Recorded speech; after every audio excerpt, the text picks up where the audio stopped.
Thank you everyone for subscribing to Infinitely Productions. If you have not done so, please click the bell and subscribe, and we hope you enjoy our content. Scarfo was losing his battle against the Riccobini crime family. Cops and reporters were starting to refer to Scarfo's men as the gang that couldn't shoot straight. Scarfo's famous temper was rising out of control. He wanted these guys dead.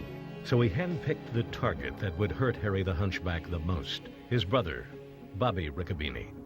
This time, there was no margin for error. There was like 4 teams that went out. There was like 3-4 guys in each team. One team was headed by Scarfo soldier Fafi Einarella. He hunted down Bobby Riccobini on the street. Now what Fafi does, he gets the shotgun, he walks up the street, and he's laying, he's ducking. You know, here comes Bobby and his mother. Fafi starts running toward them. The mother starts screaming. She grabbed the gun and, she tussled with him. He butts her with the gun. Bobby starts running. He's pretty chubby, chunky, and he's jumping over the fence. And Fafi shot him with the shotgun. Bobby Riccobini died on the sidewalk in front of his mother. I never dreamt of that. They killed one of my another brother of mine. They said that's enough. After Robert got killed, Robert Riccobini got killed, they said that's enough. Harry the Hunchback surrendered his territory to Nicky Scarfo.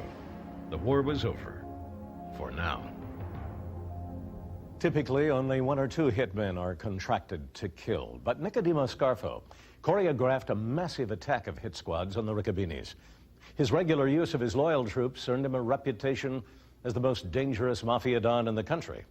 But the next hit on his list was a real challenge. Scarfo's hitmen had to figure out how to murder a widely respected and extremely cautious mob captain.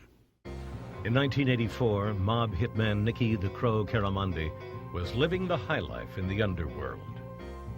We'd go to a restaurant and they would prepare certain foods for us, and everything was special. I mean, we used to spend $4,000 or $5,000 for dinner.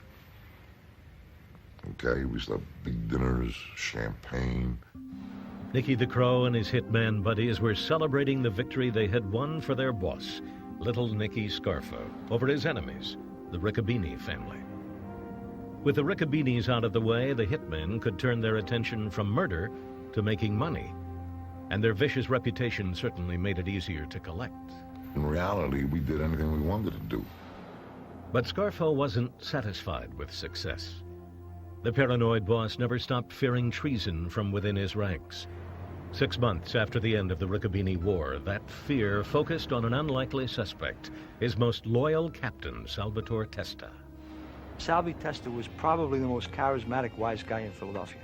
He was the mob prince of Philadelphia. Scarfo, for whatever reason, decided that Salvi Testa was a threat to him. And I think it was his own paranoia, because he saw who Salvi Testa was. Scarfo became suspicious of Testa, thought that he may be a rival. Well, surprise, surprise, what do you think is going to happen? Nicky ordered his hit. They called me and Charlie out, and they said, Salvi's got to go. Made the sign of the gun. The reasons given for killing Testa were vague. It was only clear that Testa was out of favor with the boss, Scarfo. He wasn't married. So I'm the boss's daughter, and they start saying he was in the drug business and this and that. Hey, orders are orders. He's not doing the right thing. He's got to go. That's it. But it would not be easy. Salvi Testa was himself an experienced hitman and knew all the moves. We tried 17 different times in front of his house. Salvi was hip. He knew he was going to get it, but he didn't know who. Now, every time he would see you, he would shake your hand and pat you down, bring you close to feel if you had a gun. I think Salvi knew that he had a problem, but I'm not sure he realized how bad a problem it was. But Salvi Testa was too loyal or too blind to go into hiding. He stuck around Philadelphia, moving cautiously, and somehow avoiding a bullet from Nicky the Crow. So Scarfo switched to a new strategy. He approached Testa's circle of closest friends. He wanted someone close to set Testa up for the kill. If they refused to do it, well, then they're probably the next one who's going to get killed.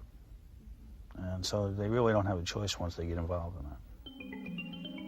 The top candidate for this betrayal was Joseph Pungatore. Even though he and Salvi Testa had been friends since childhood, Pungatore set up Testa for the murder. On the pretext of straightening out a gambling debt, Pungatore took Salvi Testa to a meeting at this candy store on South Philly's Passyunk Avenue. Waiting inside was Salvatore Winnie Grande, the same hitman who tried and failed to kill Harry the Hunchback Riccobini in a phone booth. It's an empty store. Salvi walks in. Winnie's got the gun hidden here. Gives him the shake. Pats him down. And Salvi turns around for a minute to face Joe Punch. He shoots him in the head. Salvi Testa never saw it coming. He was dead in a matter of minutes. He laid there for 7 hours. Later that night, me, Charlie, and another fellow go get the body. We wrap him. It's full of blood in this store. Removing the body was tricky. Salvi Testa was a big man, 6 feet 2 inches tall, and weighed more than 200 pounds. It was pretty heavy. So what I did, I got a kid. I gave him a signal to put the car in the middle of the street and open up the hood so no cars could get down while we take the body out, so in case a cop is passing by, you know. And threw him in the truck of the car and drove him to Jersey and just threw him on the side of the road. Another successful hit for Scarfo's assassins.